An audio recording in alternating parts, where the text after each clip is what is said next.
Hace 4 años subí un vídeo sobre los 7 errores más comunes comprando opciones. Y ese vídeo se convirtió en uno de los más vistos en el canal. Y revisando los comentarios y los distintos mensajes me he dado cuenta que hay mucha gente que sigue cometiendo estos errores y también traders experimentados con más de 3 o 5 años de experiencia que siguen cayendo en estas trampas, así como en otros tipos de errores de los que no hablé en su momento. Así que hoy traigo una versión mejorada de este vídeo en el que voy a hablar de los 8 errores más comunes comprando opciones. Y el último error es uno que incluso la gente con más experiencia sigue cayendo en él, y el que va a marcar la diferencia entre ganar o perder dinero cuando estamos comprando opciones. El primer error es todo un clásico, que es cuando arriesgamos demasiado. Y es cuando estamos comprando contratos de opciones e invirtiendo mucho dinero respecto al capital que tenemos en nuestra cuenta. Si por ejemplo tenemos una cuenta de $1000, hay mucha gente que comienza en el mundo de las opciones y lo primero que hacen es comprar una opción call de SPY o de Tesla o de Apple que puede costarles $200. En ese momento están invirtiendo o arriesgando un 20% de la totalidad de su cuenta. Y si repiten esa misma operación 4 veces más comprando otros contratos de opciones en los cuales acaban perdiendo dinero, al final se quedan con $0 en esa cuenta. Por lo tanto, antes de comprar un contrato tenemos que fijarnos en cuánto es nuestro capital, cuál es el porcentaje máximo que queremos dedicar a esa compra de esos contratos para así evitar arruinarnos. Lo ideal sería no arriesgar más de un 2 o un 5% del total de la cuenta. Si tenemos $2000, el máximo que deberíamos estar pagando en la compra de un contrato sería $100 para evitar que si tenemos una mala racha nos quedemos sin nada de dinero. Entonces el 5% serían esos $100, un 2% serían unos $40 para una cuenta de $2000. Por lo tanto, entre $40 y $100 sería ese precio máximo que deberíamos estar pagando por un contrato. Y lo vamos a calcular en función del capital de nuestra cuenta. Si tenemos $5000, el máximo sería $250 por operación, que sería el 5%.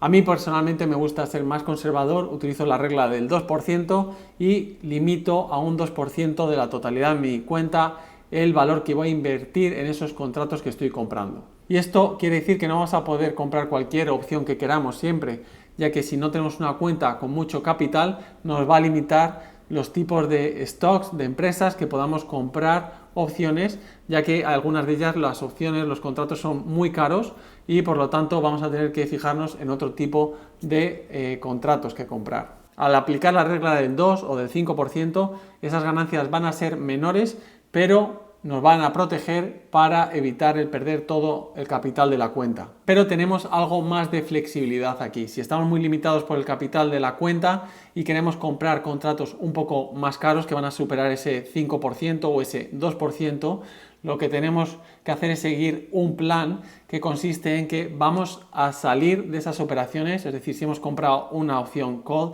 la vamos a vender en el momento que las pérdidas sean del 50%. De esa forma estamos limitando esas pérdidas y de esa manera podemos subir ese límite del 2 al 4 o del 5% al 10%, ya que en el momento que lleguemos a una pérdida del 50% de la prima que hemos pagado por un contrato, vamos a cerrar esas opciones, esos contratos, vamos a venderlos y por lo tanto no vamos a llegar a una totalidad de una pérdida del 100%. El segundo error, uno de los más famosos también, es el comprar opciones muy baratas. Es cuando vamos a la cadena de opciones y vemos que tenemos un contrato que a lo mejor nos cuesta $200, pero vemos que si nos alejamos y nos vamos out of the money, nos alejamos del precio de la acción, vemos que a lo mejor podemos comprar contratos por $25 o $50. Entonces hay mucha gente que compra esos contratos baratos, ya que también disponen de menos capital en su cuenta, porque la cuenta no es tan grande, y esperan que haya un movimiento explosivo para poder multiplicar sus ganancias, lo cual el 90% de las ocasiones nunca ocurre. Fijándonos en la opción call de Apple del strike de 265, podemos ver que el precio es de $508, pero si nos fijamos en una opción call más barata, por ejemplo la del strike de 277,5, vale 0,60. Entonces ahí es casi 10 veces menos el costo de esa opción, de ese contrato. Un error muy típico de principiante es comprar este contrato, el de $60, ya que es muy barato, y compran algunos contratos, más de uno, pero no se fijan en algo muy importante, que es la probabilidad de ganancia, que es esta columna de aquí, este valor de 11%, cuando si nos fijamos en el otro contrato que habíamos visto, el de strike de 265, la probabilidad de ganancia es del 37%, es más de 3 veces superior a la del contrato barato. Entonces, ¿qué quiere decir? Que el 90% de las ocasiones, el 89% de las ocasiones vamos a perder dinero con ese contrato, el que estamos eligiendo de 277,5, y en cambio con el otro tenemos más probabilidades de ganancia, aunque sí que es verdad que es más caro. Por lo tanto, es más seguro, más recomendable el comprar contratos cuyo strike está cerca del precio de la acción, no está muy alejado, ya que las probabilidades de ganancia son mucho mayores, aunque sí que es verdad que van a ser más caros que aquellos contratos que están muy alejados, por el simple hecho de que tienen menos probabilidad de que acabemos ganando dinero con ellos. El tercer error es comprar con la volatilidad alta. La volatilidad influye en el precio de los contratos que estamos comprando y puede ser alta por el simple hecho de la empresa que hemos elegido. Esas acciones son muy volátiles, se mueven mucho y eso va a repercutir en el precio de esos contratos que compramos. En otros casos la volatilidad es alta debido a un evento o porque una empresa va a presentar el informe de resultados. Aquí a la izquierda tenemos la cadena de opciones de MU, que es Micron Technology, y a la derecha la de Johnson & Johnson. Entonces estamos comparando exactamente la misma fecha de expiración, que es en 15 días, comprando opciones call, y vemos que el precio de las acciones de ambas es muy similar, ronda los $200. Pero si elegimos el strike que se encuentra casi at the money, en el de MU vemos que el de 200, el strike de 200, vemos que el precio de ese contrato son $1.368, y por lo contrario, si hacemos lo mismo en el de Johnson & Johnson y elegimos el más cercano, que puede ser el de 202,5 o el de 205, voy a elegir este de 202,5. Este contrato cuesta $306 y vemos que la diferencia del precio de esos contratos es enorme. Estamos hablando entre $1.370 y 300, son $1.000 más caro el contrato de MU que el de Johnson & Johnson. Y la explicación es la volatilidad. Si vemos aquí donde aparece la volatilidad del de MU, vemos que es 79, casi 80%. En cambio, el del Johnson & Johnson es de 15,59%. Y la volatilidad implícita, al ser mayor, nos indica que esa acción tiene más probabilidad de moverse más, de cambiar más de precio, respecto a una que tiene una volatilidad implícita menor. Y nos podemos fijar en lo que ha hecho en el día de hoy. Las de Micron Technology han bajado un 11% y las otras, en cambio, se han mantenido casi en el mismo precio, en torno a un más 0,40%. Y eso también lo podemos ver reflejado en los precios de estos contratos. Las de Johnson & Johnson, que han subido 0,40%, vemos que el precio de este contrato ha aumentado hoy un 3%.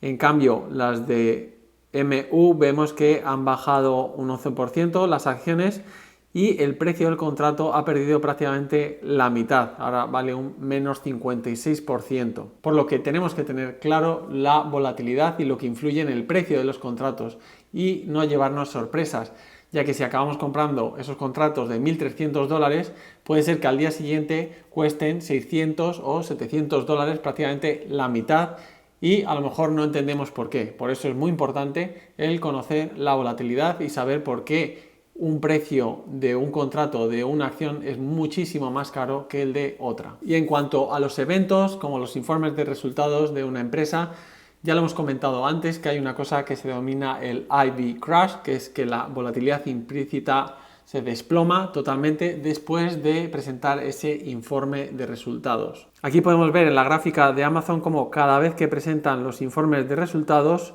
la gráfica inferior es la de la volatilidad implícita, vemos que hay una caída al día siguiente. Desde este punto baja hasta aquí y sigue cayendo. Aquí tiene otra vez, presenta informe de resultados y está en el pico y vuelve a caer. Eso ocurre cada vez que se presenta un informe de resultados, que hay un tipo de evento y se da esa noticia. Los días previos es cuando la volatilidad va subiendo y es lo más alta justo antes de que se presente, como podemos ver aquí abajo. Estamos en lo más alto y en el momento que se presenta, esa volatilidad implícita cae de golpe al día siguiente. Por lo tanto, el peligro de comprar contratos justo un día antes, unos días antes de que Amazon, Apple, cualquiera haga el informe de resultados, es que a pesar de que acertemos en la dirección, compramos opciones call porque esperamos que suba el precio o compramos opciones put porque esperamos que va a caer el precio de esa empresa una vez que presente el informe de resultados, hay veces, muchas veces, que la gente pierde dinero igualmente por este motivo, porque la volatilidad se desploma. ¿Y qué quiere decir que la volatilidad caiga? Pues que el precio de los contratos también va a caer. Entonces, si hemos comprado una opción call, tiene que subir muchísimo para que ganemos algo de dinero, ya que la volatilidad va a caer y por lo tanto ahí vamos a tener una pérdida de ese precio que habíamos pagado por los contratos. El cuarto error es dejar que las emociones tomen el control. No tener un plan es lo peor que podemos hacer. Tenemos que tener siempre ese plan de salida, tener claro cuáles van a ser nuestros stop loss si estamos perdiendo dinero o los targets, los precios a los que vamos a vender ya que hemos tenido la ganancia que esperábamos. El problema es que las emociones tomen el control y no sigamos ese plan y esas reglas que habíamos definido previamente. Uno de los ejemplos es si hemos comprado una opción put, el precio de las acciones caen hasta una zona de soporte o un precio objetivo que habíamos definido y en lugar de cerrar esa posición, en lugar de vender ese contrato put que habíamos comprado y obtener esas ganancias del 30 o del 40%, esperamos un poco más esperando que haya más ganancias. Y es posible que si es una zona de soporte fuerte haya un rebote en el precio y lo que acabemos teniendo sea que nos quedemos sin ganar ni perder dinero o incluso perdiendo dinero con ese contrato, ya que podemos pasar del 30% a menos 10 o un menos 20%. Y otro de los casos en los que las emociones a veces toman control es si hemos tenido una posición perdedora y hemos perdido, por ejemplo, $200 y queremos volver a recuperarlos. Vamos a intentar abrir otra operación, comprar otros contratos para intentar recuperar esos $200, incluso si no está todo de acuerdo a lo que debería estar. No tenemos un setup que es el que estamos esperando ideal para una entrada. Estamos apresurándonos, estamos intentando recuperar dinero y muchas veces eso no funciona y lo que acabamos es teniendo pérdidas mayores. Otro ejemplo muy típico es que no cerramos las posiciones cuando tenemos unas pérdidas. Si tenemos un stop loss mental, tenemos que ejecutarlo cuando llegue a ese punto. No esperar ni tener esperanzas de que haya un cambio y poder recuperar el dinero que estamos perdiendo. Es mejor parar a tiempo con un 20% de pérdidas que no parar muy tarde cuando a lo mejor las pérdidas son del 80%. El quinto error es elegir una fecha de vencimiento muy corta. Y por una fecha de vencimiento corta me refiero a algo de una semana a menos. A menor tiempo, mayor volatilidad y también menor probabilidad de ganancias, ya que hay menos tiempo para que esas acciones se muevan en la dirección que deseamos. Cuando compramos opciones no solo tenemos que acertar en la dirección de estas, si va a ser una opción call, si van a subir, o opción put, si va a caer, sino que también tenemos que acertar en qué fecha de vencimiento vamos a elegir, ya que elegir la fecha de vencimiento incorrecta puede convertir una posición que podría ser ganadora con otra fecha de vencimiento a una posición perdedora. Elegir fechas de vencimiento muy cortas es muy común en todos aquellos que se están iniciando en la inversión con opciones, ya que esos contratos van a ser mucho más baratos que si por lo contrario elegimos una fecha de vencimiento más alejada en el tiempo. Es muy típico alguien que se está iniciando en las opciones el comprar su primer contrato, que sea un contrato call de SPY que caduca en el mismo día, los 0 DTS de los que ya hemos hablado antes, sin fijarse en la probabilidad que va a tener de ganancia. Por lo tanto, lo mínimo darnos una semana para la fecha de vencimiento. La regla que suelo utilizar es multiplicar por 2 o por 3 el número de días que esperamos que va a tardar esa acción en llegar al precio objetivo. Si esperamos que las acciones de Apple lleguen al precio objetivo en unos 5 días, lo que voy a buscar es una fecha de vencimiento de más de 10 días, seguramente unos 15 días, para darme más tiempo y asegurarme que puedo llegar a ese precio objetivo que estoy esperando. Está claro que esos contratos van a ser más caros, pero nos estamos dando más tiempo y así también aumentar nuestras probabilidades de ganancias. Aquí podemos ver el ejemplo de Apple. En la izquierda tenemos estas opciones call que caducan en 8 días y a la derecha caducan en 15 días. En las de 8 días, si esperamos que las acciones de Apple lleguen a $273, por ejemplo, vamos a elegir este strike de 270 porque el break-even es de 272,59. Por lo tanto, para que tengamos ganancias, las acciones de Apple tienen que superar esos 272,59. Entonces, ese precio de ese contrato va a ser $259. Y ahora si nos vamos a la derecha, las que caducan una semana después, es decir, en 15 días, vamos a ver el break-even de 272,85, prácticamente lo mismo que el otro, era 59. Eso sí, el strike es inferior, es 267,5, porque nos están costando más dinero. Están a 535, las otras a 259. Entonces, en este ejemplo nos está costando el doble prácticamente por darnos una semana más de tiempo. Y si nos fijamos en la probabilidad de ganancia, esta es casi el 33% y la otra un 27%.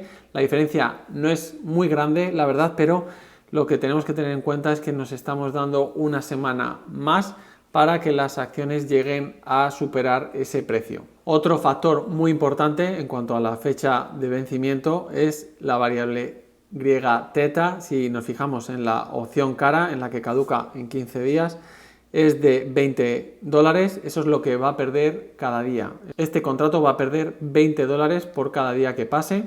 Y si nos fijamos en la otra opción call, la barata, que caduca en 8 días, va a perder $25. Es decir, con la que caduca antes estamos perdiendo más dinero al día que con la que va a caducar una semana después, a pesar de que el precio sea el doble.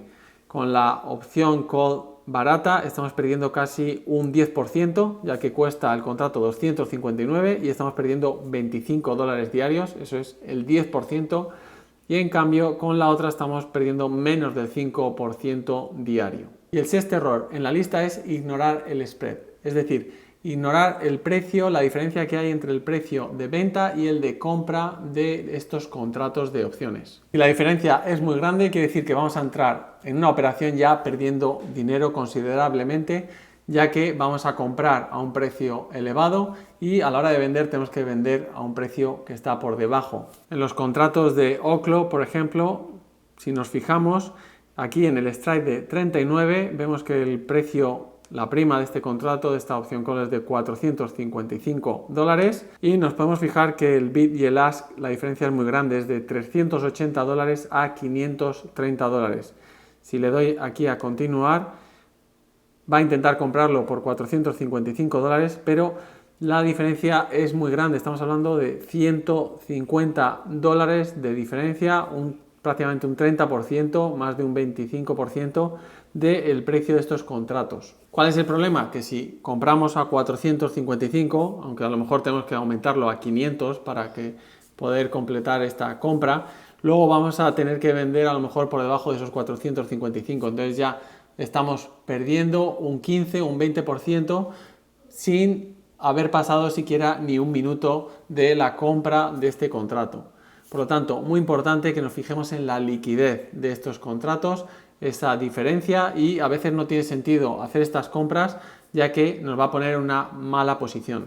Hay que fijarse también en el volumen y el open interest. Aquí vemos que el volumen está un poco bajo, 284, y con el bid y el ask tan separados tampoco es muy interesante esta posición. Por lo tanto, hay que fijarse en eso y buscar opciones, contratos que sean líquidos, que haya liquidez. Y hay muchas opciones como los índices, SPY, el QQQ, luego tenemos Apple, Tesla, los Nvidia, todos esos, los contratos, la diferencia de los precios es mínima. Si nos fijamos en Nvidia como ejemplo, vamos a ver que la diferencia entre el bid y el ask va a ser mucho menor que lo que estamos viendo con Oklo. Si elegimos el de strike de 185, vemos que el precio de bid es 126 y el de ask 129.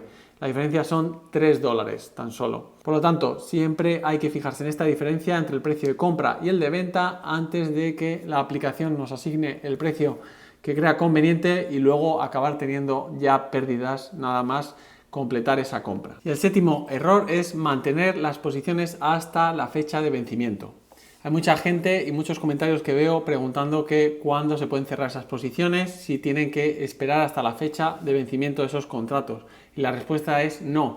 Y por lo general no queremos esperar a lo último, por lo que ya hemos hablado antes de la volatilidad y que las probabilidades puede que disminuyan. O que un contrato en el que estábamos ganando dinero puede que se convierta en todo lo contrario y acabamos perdiendo dinero. Hay un riesgo también, por ejemplo, si compramos opciones call que acaban in the money y no hacemos nada en la fecha de vencimiento, si tenemos capital suficiente en nuestra cuenta para comprar 100 acciones por el strike de esa opción call que habíamos comprado, puede que la plataforma que usemos ejecute esa compra y acabe asignándonos 100 acciones por el precio del ese strike. Por lo tanto, siempre cerramos las posiciones antes de llegar a esa fecha de vencimiento. Y por lo general queremos tomar ganancias antes, no en el último día. Y lo mismo con las pérdidas. Vamos a cortar esas pérdidas cuando llegue a ese stop loss mental que nos hemos puesto. Y creo que esto sirve para visualizarlo muy bien. Como podemos observar aquí la opción call de SPY, la de strike de 662. Aquí en la columna de la izquierda tengo cuál es la probabilidad de in the money, es decir, la probabilidad de que ese contrato acabe con valor alguno es de un 42%. Y la columna de al lado, la de touch, que pone porcentaje, es la probabilidad de que el precio de SPY, en este caso, llegue a 662 en algún momento, es de el 84%. Por lo tanto, es posible que estos contratos lleguen a tocar esos strikes, eso es la probabilidad de tocar que hemos visto ahí del 84%, pero que la fecha de vencimiento acabe cayendo el precio de SPY en este ejemplo y al final acabe out of the money, por lo tanto acabaríamos perdiendo dinero. Así que vamos a seguir esa recomendación de cerrar antes de esas fechas de vencimiento y asegurarnos esas ganancias o limitar esas pérdidas. Y el último error número 8, es no saber escalar posiciones. Y este es un error muy común que comete la mayoría de la gente, incluso aquellos que son expertos, que llevan años de experiencia invirtiendo en opciones. El problema es que compramos un contrato o dos contratos y luego no podemos escalar, no podemos salir de esas posiciones de una manera escalonada. Por ejemplo, compramos un contrato de Tesla, llega a un 50% de ganancia, ¿qué hacemos ahí? ¿Cerramos ya la operación y nos quedamos en 50% o esperamos a ver si sube un poco más porque hay una resistencia que está un poco más alta del precio actual? Y la respuesta es que tenemos que comprar varios contratos para poder escalar, pero siempre teniendo en cuenta cuánto dinero podemos invertir en esos contratos sin pasarnos de ese 5% que vamos a poner como límite del valor total de nuestra cuenta. Es decir, si compramos 4 contratos de Tesla, por ejemplo, cuando llegamos al 25% de ganancia, voy a vender uno, me quedan 3 contratos, voy a seguir hasta el 50%, vendo otro contrato y ahí me quedan 2 contratos más y en función de los puntos, de los precios que estamos fijando como precios objetivos, de si hay resistencias o si hay soportes en los que tenemos que vender, vamos a mantener esos 2 contratos que nos quedan para poder salir más adelante. Por ejemplo, podemos comprar 10 contratos y llegamos a un punto en el que ya hemos cerrado todos menos 2, que son los runners, y los vamos a dejar a ver hasta dónde llegan, sin preocuparnos mucho porque ya hemos recuperado mucho dinero, ya hemos tenido unas ganancias grandes con esos 8 contratos que hemos ido escalonando y hemos ido vendiendo poco a poco. Y también podemos hacer lo mismo en la compra, no tenemos que comprar los 10 contratos al comienzo, sino que a lo mejor queremos comprar 4 al principio y cuando vemos que se confirma nuestra hipótesis de la trayectoria que va a seguir esa acción, ahí podemos comprar los otros 4, los otros 6 contratos y luego empezaríamos a venderlos cuando lleguemos a esos precios objetivos que nos hemos ido fijando. De esta forma tenemos más flexibilidad y no es todo o nada, no es que hemos comprado solo un contrato y cuando lo hemos cerrado ya se ha terminado, limitando así posibles ganancias que podríamos haber tenido si hubiésemos comprado más contratos. Y hasta aquí el vídeo de hoy, espero que te haya gustado esta nueva versión y no dudes en compartirlo con todos aquellos que conozcas que invierten en opciones para intentar evitar estos errores y evitar caer en esas trampas una y otra vez. Y no olvides lo de siempre, darle like, suscribirte al canal si no lo has hecho y si tienes cualquier tipo de duda no dudes ponerlo en los comentarios. Nos vemos en la próxima. Mucha suerte.